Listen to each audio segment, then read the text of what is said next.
Former Philippine leader Rodrigo Duterte has been taken into custody by the International Criminal Court following his arrest in Manila on murder charges linked to his war on drugs.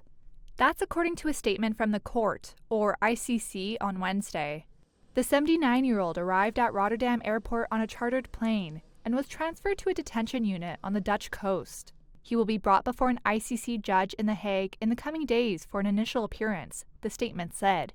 The court's warrant for his arrest alleges that, as president, Duterte created, funded, and armed death squads that carried out murders of purported drug users and dealers. Duterte's war on drugs was a signature of his presidency, which lasted from 2016 to 2022. The anti-drugs crackdown killed thousands and drew condemnation from around the world.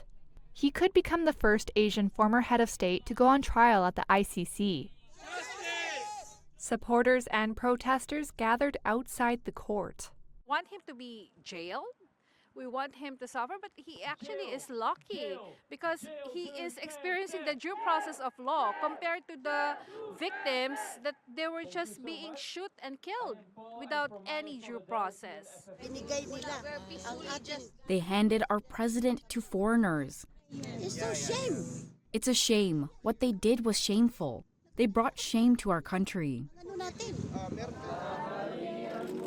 In Manila, the remains of more than a dozen victims of extrajudicial killings were laid to rest Wednesday, part of a non-governmental organization's program aimed at helping impoverished victims find a resting place for their slain relatives.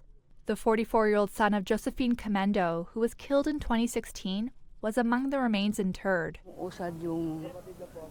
The justice that we want for those who have died is slowly moving forward, she said.